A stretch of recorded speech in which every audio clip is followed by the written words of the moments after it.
Hey, secondhand soul fans!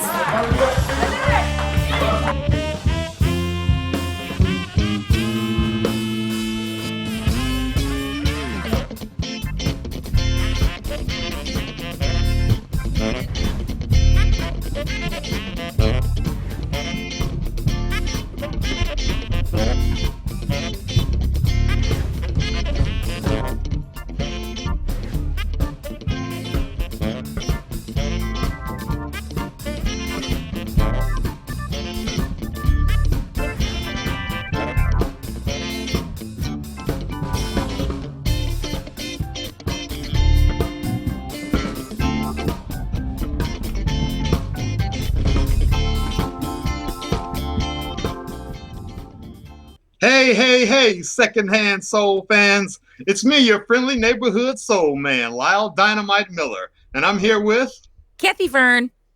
And Dave Drower, the sax, the tech, and the man. What's up? What's up? How's everybody doing? The holiday season is here upon us, and here we are at episode 26 of the Secondhand Soul Band Show. Everybody still hanging in there with us? Have you caught all the episodes? It's been a blast hanging out with everybody. Even though it's under these circumstances, we're going to make the best of it. And we got a great show for you today. Today we're going to do our great segment, of course, Over Underrated. We got a little musical drama we're going to go into. We got a new segment, Riding the Coattails. I think it's a new segment, Kathy. It's Kathy's segment. Yep. Then we got another one, Kings and Queens. And, of course, Say What? Kathy's got a bunch of new segments. It's an exciting new show, and we're ready to get started. So let's kick it off with Over Underrated.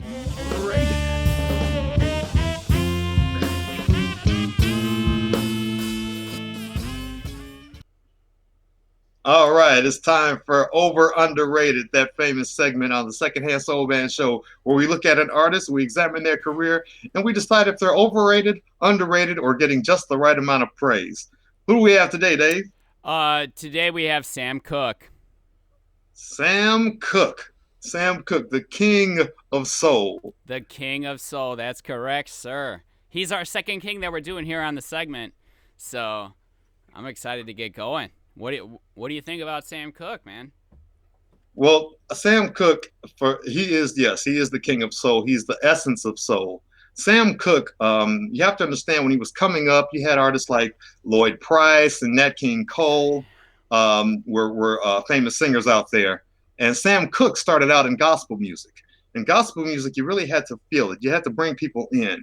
You had to connect literally your soul to their soul, to the congregation, to make them feel the same spirit you're feeling. And when Sam Cooke left gospel music, he brought that same spirit to secular music, which is what it was called at the time. And in that journey, he stayed authentic. He kept the same spirit, that same grit that is required to reach out and touch somebody in their soul, and brought that to secular music, where everybody was singing like the Ink Spots and, the Platters. That was like music. The Platters. What's the song the Platters do? The Great Pretender. Songs like that. Sam Cooke comes onto the scene, and he's sweat, and he's just grit, and his voice is raspy. And then his natural. This is a big thing here. His hair. Sam Cooke was the first artist, black artist, to wear a big natural afro. They call it an afro, but the afro was like 10 years later. At that point, it was called the natural because it was your natural hair. Everybody else who was a pop star had conch hair, which was like relaxed, like a perm, a processed haircut. And that was because it made you look more palatable. Your hair wasn't so kinky. You didn't look so black to them. So Sam Cooke said, well, no, it's not even about color. This is my hair. It's fine. It grew out of my head. I want to come out like this and show people they don't have to change who they are. And that was part of soul as a genre, as a lifestyle. And Sam Cooke, his career was responsible for launching, his influence was taken in by Aretha Franklin, Bobby Womack, Al Green, Curtis Mayfield, Stevie Wonder, Marvin Gaye, Billy Preston, Otis Redding, James Brown. All these people came after Sam Cooke. And if not for Sam Cooke, who had his own publishing company as well, we would not have known all the rest of these people, in my opinion. Or we might have seen Aretha Franklin sing Stardust. Oh my. as opposed to Dr. Feelgood. Can you dig that? Can you imagine? What a shame that would have been. So yeah, in my opinion, I think Sam Cooke is very underrated, even though he gets a lot of praise and people know who he is and they're aware of his career. I think he was very important to the birth of soul music and the endearment to soul music by the United States of America as a whole. Yeah, when he left when he left gospel music and went to secular music, he added the E on the end of his name in 1957 to signify the start to his new life. Thought that was interesting.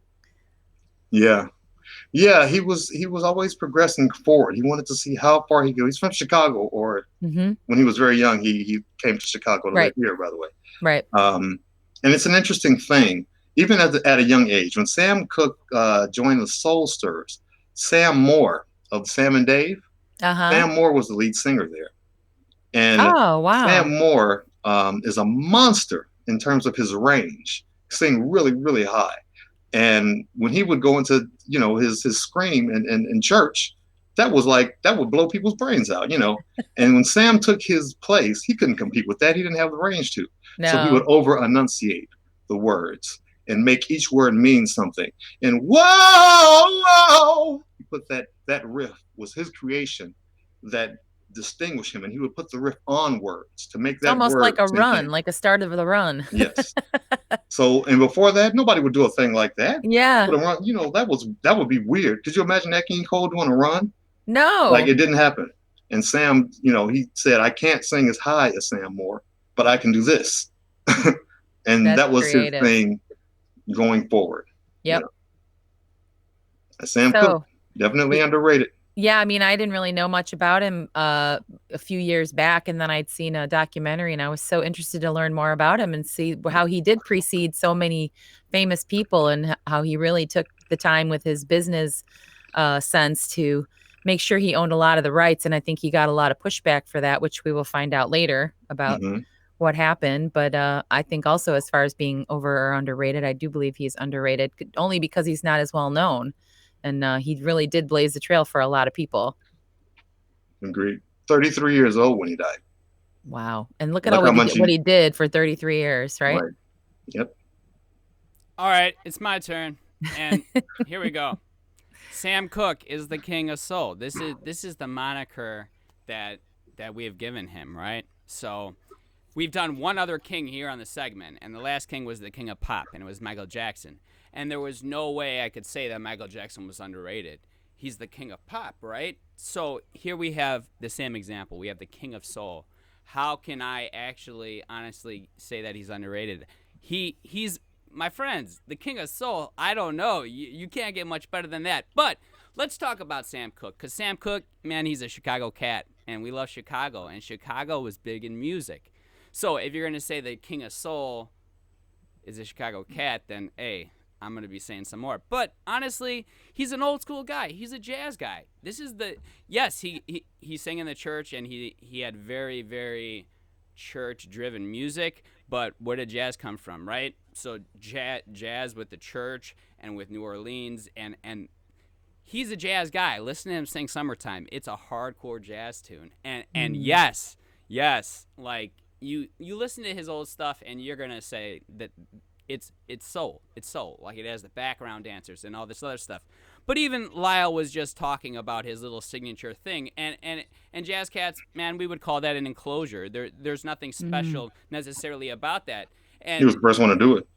He's the first one to do a note enclosure around a chord tone. Like, give vocally, me a break, man. Vocally, no. Find me somebody who did it before that. Who did that run before that? That exact thing? Yeah. Well, bending words like that. You have to listen to his library. Jazz people have been bending stuff for years, and if you listen to instrumental cats, they've been doing it. And where did he get that from? So I'm not trying to say he's not revolutionary. It's like Vietnam or something. Like, everything comes back to it. Vietnam. He was a soul singer. He's saying he did some jazz tunes, but he's not a jazz singer. He grew up in the jazz era, and jazz helped create him. If it wasn't for jazz, we wouldn't have him. All right, what? Continue. Explain. Because jazz wasn't, first of all, he came through under gospel, not jazz. He went straight from gospel to popular music, and he covered jazz songs. He covered blues songs. He covered his Blues. popular songs. Doo-wop. He created doo-wop. After the Platters, I'd say the Platters would probably establish doo-wop, but he was a doo-wop whopper. He turned it into something else. Look at Chain Gang. That's a doo-wop song. Mm-hmm. Did you know that Bob Marley and the Wailers Yes, all this were a stuff came from doo-wop jazz, group? man. All of it came from jazz. It all, yes. Okay, that's fine. All right.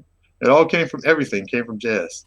Yes, pretty much. In now today's world, absolutely. You ever see The Big Lebowski? Yes, I You're like have. John Goodman talking about Vietnam. That's what I meant. It all comes back to jazz. It does. All right. That's interesting. I'm going to look into that more. And Dave, what you're saying about, maybe Sam Cooke was the first one to do something vocally. Did jazz singers used to sing that way? Absolutely. Jazz singers used to scat. If you listen to them scat, listen to instrumentalists, and they were trying to be instrumentalists. Listen to old school jazz singer and Count Basie, right? Like, listen to orchestration that Sam Cooke uses in many of his tunes, and it's right out of the old school big band era.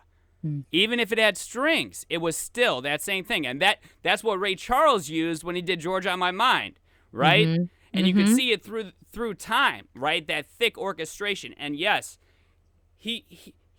I agree with, he is the king of soul. Like the way he sings, like you could feel it. And absolutely. And yes, that's from gospel. And where does jazz come from? It comes from the gospel church. It comes from spirituals. Right. Right. So then I would say they'd have the same origin, but I don't think that. And it comes from really military bands and instrumentalists. And those two combined created jazz, and they created everything else that comes from it. So I understand that you say gospel because you like to skip the fact that jazz is literally gospel and instrumental, like married to an amazing thing.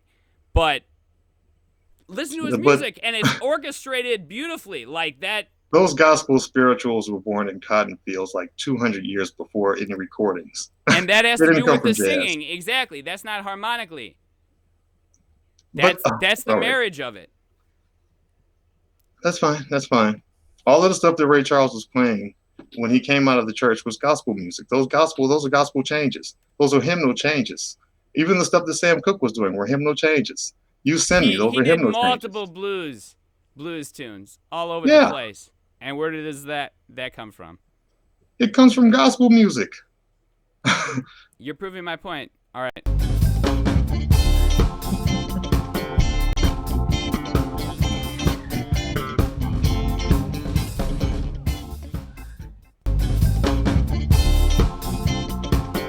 All right, it's time for a new segment, a segment we've done before, musical drama. Take it away, Kathy. Yeah, so, all right, I'm hearing some repeating music in my ears. That's cool. There we go. Yeah. Thank you. So, speaking of Sam Cooke, he had a very interesting life, of course, and then a very interesting death, unfortunately. And, according to the news stories, he was shot by a woman in a motel. And there was a long story about how she claimed he kidnapped her. And at the time that he was pronounced dead, they didn't really investigate it all that hard. And because now he was dead, so they just sort of let it be at that point. But there's a long story put up about it. But as Lyle was telling me, there's a lot more to the story, right, Lyle? Yeah, there is a lot to the story. First off, they didn't know who he was for almost 2 days because when they found a dead black guy in 1964, they were like, big deal, throw him on the pile with the rest of them. So they didn't really look into it. And then somebody said, where's Sam Cooke? Oh, that's who that was. So that's the first part of it. The second part, the actual story is that Sam Cooke was at a hotel with a prostitute. And while he was in the shower, she grabbed his clothes and wallet, ran out of the house. Sam Cooke runs down to the lobby with just a shirt on. And he's going to the hotel manager. Where's that woman? You hit that woman here. And she struck him with a broom. And then he turned toward her and she shot him. And it was just a stupid mistake like that. and he was murdered. The woman thought that this again was just some crazy black dude, half dressed, attacking her. He's looking for the prostitute that stole his wallet. It's a big mess. And then also, there were rumors that allegedly the woman who took the clothes and ran out of the room worked for someone who wanted Sam Cooke to disappear because he owned his publishing and he had a lot of power that other people wanted to share in, allegedly. Let's put it that way. Yep. And so the mystery was never solved. The attorneys who were looking into it let the case go away. Everybody kind of knew that they wanted it to just be quiet and put him to rest. And didn't want to stir any trouble up for themselves. Yeah, and he was 33 years old, and he had his own publishing company. You have to understand that having a record company or publishing company, no artist did that. That was a lawyer or a businessman or somebody who just had the money to do it. But for an artist to take that kind of step is stepping out of line. It's like I don't know, a football player saying, you know what, I want to buy this team. Well, it all comes down to the money, right? Follow the money. Right. That's where the money is. It's all in publishing. Yeah. Dave, you got some pictures to show us? Lyle, you played Sam Cooke from 2000 to 2003 in the Jackie Wilson story. Tell me about that. Oh, man. At the Black Ensemble Theater, I played Sam Cooke in the Jackie Wilson story back in 2000. There's Chester Gregory as Jackie Wilson. I'm over there on the left. I think this is the left side. Sometimes my screen flips. Yeah. Then Eva D. And as she was playing Laverne Baker. That's her in the middle. And then Etta James on the far right. Slender, but she really, really had a monstrous voice. Joan Ruffin. And she played Etta James in the show. But it's funny how I got cast in this show. Back in 2000, Jackie was casting for Sam Cooke because she was going to do the Sam Cooke story. And so I played Jackie Wilson in a previous show, Doo-Wop Shoobop. So I came in to, audition as Jackie Wilson, thinking I'd play Jackie Wilson as a side character or something like that. And I do the Jackie Wilson audition. Jackie's like, fine. How's your Sam Cooke? And I was like, really? You want to see me go, try the lead? So I do a Sam Cooke song, and I only know You Send Me at the time. Yes, everybody, that's Lyle. Yep, that was me as Sam Cooke back in 2000, and that's probably 2000 right there, right before he went on tour. And so I do the Sam Cooke number, and she's like, I think I like you better as Sam Cooke than Jackie Wilson. And I'm like, oh my God. So I go home, like, I got the main, I'm going to play Sam Cooke. We all come to the first rehearsal, and Chester is there, who played Jackie Wilson. And I was like, oh, she's going to let him play Jackie Wilson. All right, Chester, go ahead and wait in the sidelines. You get your 4 minutes, And they're announcing the cast, and sure enough, he's Jackie Wilson, and I'm Sam Cooke. And I'm like, yeah. And she's like, and so it's the first day of rehearsal for the Jackie Wilson story. Because of music rights, we had to do the Jackie Wilson story instead of the Sam Cooke story. And it actually turned out to probably be a better decision because it ran for 3 years, went to the Apollo Theater for a month, and we did a national tour. Nice. And Chester was a fantastic artist. And I mean, for that opportunity, the world can share in his talent now. Yeah. But yeah, that was a really funny thing how that happened. That's cool. But yeah, there's so much drama around his death. And but then even like there were people that were in his life that seemed to be taking advantage of him, like Bobby Womack, riding dirty. Yeah, Bobby Womack. So I don't know. I didn't know this either until today. I don't know how many people know this. This is like, might be one of those stories that just, legend. Yeah, like an urban legend, So Bobby Womack was Sam Cooke's guitar player. I think from age like 16, he and his brother played guitar for Sam Cooke. And after Sam was murdered, Sam Cooke's widow, Barbara Cooke, is fooling around with Womack. Allegedly. I have to say allegedly. She was 30 and he was 20. She was 30 years old. He's 20. He's the guitar player. And 77 days after Sam Cooke was murdered, they show up in Los Angeles trying to get married. But Bobby Womack's only 20 years old, so he's too young to do it. So they wait a few years till he turns 20, or wait a few months, until he turns 21. Then they get married. And 77 days. 77 days after they buried his dad. And at the wedding, guy's got Sam Cooke's suit on. He's wearing Sam's suit. Oh my! Here's Oh another my. little alleged. I think that he actually did have the suit on. That part's not allegedly. And again, all of this is sourced from Wikipedia. This is not me saying it. On Bobby Womack's Wikipedia page, Yeah. it says this. And by the way, I don't know if you guys are familiar with the song "That's the Way I Feel." No, sorry, wrong tune. No. Yeah. That one might be related. That's probably for the wife. Could be. But the song, I wish you didn't trust me so much. Mm-hmm. Listen closely to those lyrics. He's talking, allegedly, about Sam Cooke. Wow. Listen to the lyrics. We got a problem. He's fooling around with the guy's wife in the song, and he's saying, I wish he didn't trust me so much. If he didn't, then I feel, I don't know what, listen to the song. He's explaining this. It's a confession. Crying out loud. And what's with the wife here? I was gonna say she's just as guilty. I mean, come on, poor Sam Cooke was surrounded by all kinds of people trying to take him down. I mean, or take what he had. It's unbelievable. I mean, and again, he was found with a prostitute. There's that. So he's not innocent. But right. But the guitar, you got this teenage guitar player, and the wife is Lord. I think I'm gonna take him. He's cute. Yeah. And then so later on down the line, even worse, the story it gets crazier than that. In 1970, this is again from the Wikipedia page. In 1970, Womack and Barbara separated after she discovered he was sexually abusing his 17-year-old stepdaughter, Linda Cooke, who's the daughter of Barbara and Sam Cooke.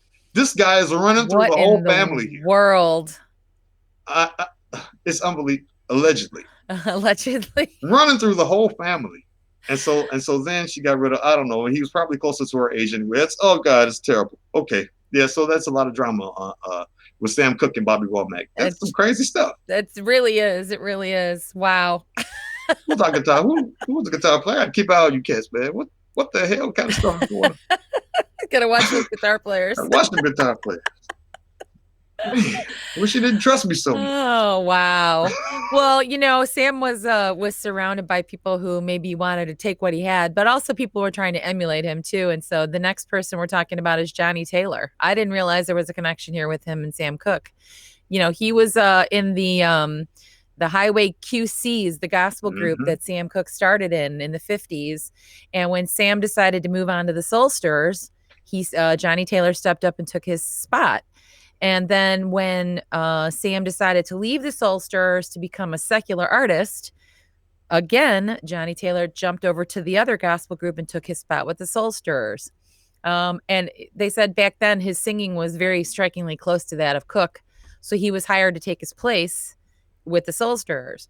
And then a few years later, when Cooke had established his own independent record label, they signed Johnny Taylor as one of the first acts. But unfortunately, when Cooke died in 1964, the label quickly went out of business. Yeah.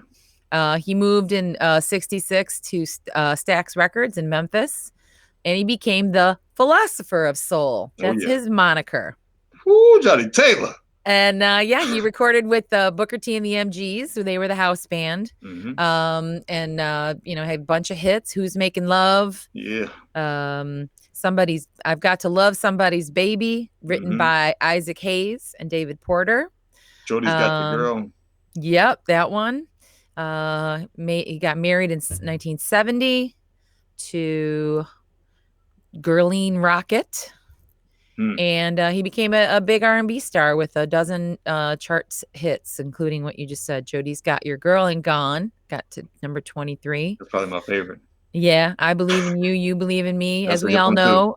Cheaper to Keep Her. That's a great tune. And Disco Lady. We all know Disco Lady. Oh, yeah. So, that is some hip stuff. Yeah. Yeah, Dave, wait, just 1 second. Could you put that last picture back up again? I was just thinking, I saw the first picture of Johnny Taylor, and I was like, man, that's a serious Jerry curl right there. Then I saw this picture, and I'm like, he's holding a cigarette that close to a Jerry curl? That is some dangerous living right there. One spark, if people would have just took a pull off of that thing, his whole head could have went up like a barbecue grill. You see it's in between his second and third finger, yeah, though? It's like in a weird little spot. distance. Yeah. Yeah, maybe that was on purpose. Yeah. Johnny Taylor, those tunes are like something else. They're like, we call them lounge tunes. You can go to any lounge, like on the Yeah, West Side, you hear that. and you'll hear that playing on the jukebox. Yeah. It's an interesting thing that when he worked with that, he knew Sam Cooke and he was influenced by him, because Sam used to talk about how he would sit around nightclubs and listen to cats talk, and he would just write that into a song. And that's where a lot of his songs came from. And Johnny Taylor, if you listen to the lyrics in his songs, it is literally like some hustlers around a pool hall talking about what happened to them. All of his Which tunes is are like why that. it spoke to so many people, right? Yeah. Yep. Because it was real stuff. Yeah. Yeah. He was famous for that stuff. Yeah. Oh, wow. So it's, it's interesting to be in the music business back in those days. Yeah. All right, let's move on to the next one. You guys, I got a little quiz for you. This is called Kings and Queens. Okay. And so, Dave, want to come back on? We're going to put all three of us on. I'm going to give you guys a little test. And so you tell me who you think is considered the king of pop. I'm going Michael Jackson. Of course, right?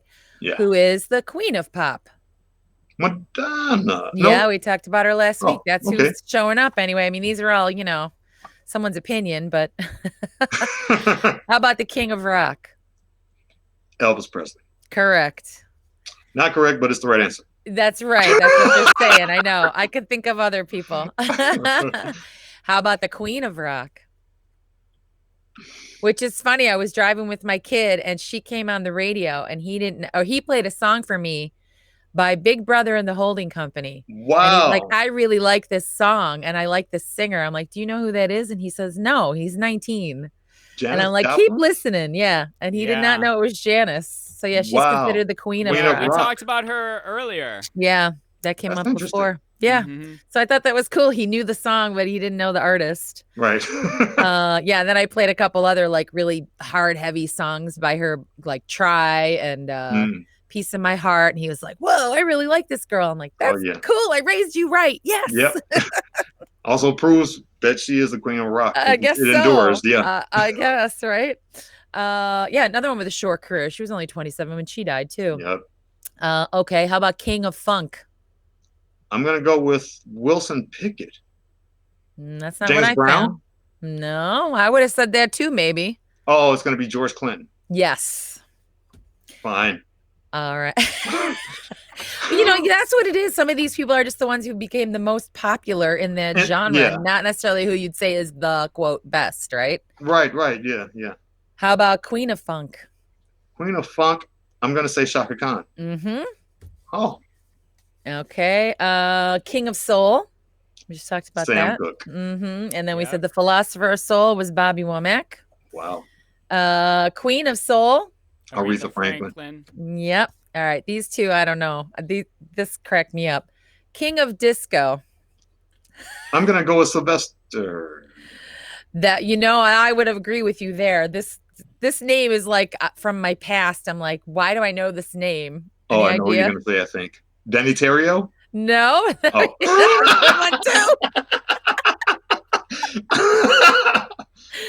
How about Giorgio Moroder? Oh, man. The king of disco. That's what it says. I'm like, I think I need to research that one a little harder. I'm not buying that one. We don't need a king of disco. It was not. I think a lot of people might not want to admit that. It was not very important in the musical scene, right?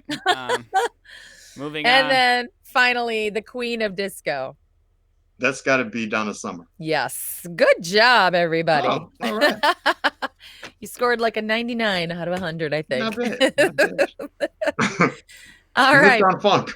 Yeah. Ironic. We'll have to come up with our alternate nominations for those titles, I think. Yeah. And those are called honorific nicknames. I thought that was an interesting way of putting it. So the next one is called Say What? And this is funny rhymes or weird lyrics. This term was coined by a writer in the 50s who thought the words to a Scottish ballad from the 1700s sounded like this. Ye highlands and ye lowlands, oh, where hae ye been? They hae slain the Earl Murray and Lady Mondegrin. Okay, so who cares, right? But the words were, They have slain the Earl Moray and laid him on the green. So she had envisioned in her mind that somebody was holding this person's hand while they were dying. So she put her own spin on it. But, that's where the term mondegreens comes from. It's when you hear a lyric and you think it's something that it's not. And so there were some really funny ones. Bob Dylan, Blowing in the Wind. We all know the answer, my friend, is blowing in the wind. But misheard is the ants are my friends. They're blowing in the wind. Oh, man, it sounds like a lousy picnic. Yeah, the Beatles, Lucy in the Sky with Diamonds. The girl with kaleidoscope eyes is the girl with colitis goes by. Creedence Clearwater Revival, Bad Moon Rising. Don't go around tonight. Well, it's bound to take your life. There's a bad moon on the rise. Nope. Don't go around tonight. Well, it's bound to take all night. There's a bathroom on the right. Now, I will admit that that's what I thought it said. Until I got older and realized it couldn't possibly be what they said. Elton John, Tiny Dancer. This one cracked me up. Hold me close, Tiny Dancer. Hold me closer, Tony Danza. Johnny Nash, I can see clearly now. I can see clearly now. Lorraine has gone. Lorraine. And then I could see all the obstacles in my way. I can see all popsicles in my way. This next one I thought too. Manfred Mann's Earth Band, Blinded by the Light. Revved up like a deuce, another runner in the night. I think it says, revved up like a douche, you know the rumor in the night. And I still cannot unhear that. Once you hear that, you cannot unhear it. Yeah. This one too, Eddie Money, 2 Tickets to Paradise. Oh, yeah. I've got 2 tickets to paradise. There's 2 different ways it's misheard. I've got 2 chickens with parrot eyes, or I've got 2 chickens to paralyze. I've never heard that before, but now that's now you're going to hear it. That's the tune from now on. And this next one. My guy, Bon Jovi, Living on a Prayer. It doesn't make a difference if we make it or not. It doesn't make a difference if we're naked or not. Just a couple more. This one's a famous one. Purple Haze. Excuse me while I kiss this guy, right? Oh, yeah, I think there's even a website with that name. Rolling Stones, Beast of Burden. I'll never be your beast of burden. I'll never leave your pizza burning.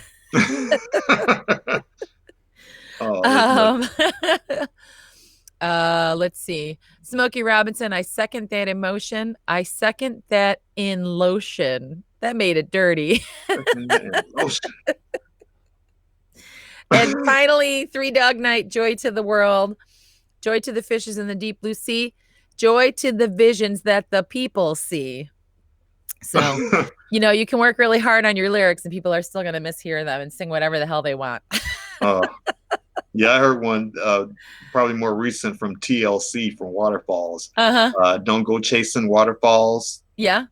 People say, don't go Jason Waterfalls. Like it's a guy named Jason Waterfalls and he's leaving. Like, don't go Jason Waterfalls. Oh, my goodness. Yeah. All right. Well, we have wrapped up episode 26. All right. Shout out to everyone joining us today. Dave, where'd you go? Right there he is. I'm always here. Hey, you guys, stay safe. Wear your masks. We're getting there. We're 200 plus days until summer 2021. So we already did more than 200 days. I think it's been 260 since March 14th, since everything was shut down. So we're getting there. Hang in there, everybody. We will be back before you know it on stage. So happy to be entertaining you all and seeing you all in person. And like we said before, sweating on each other and breathing on each other. Hey, secondhand soul fans.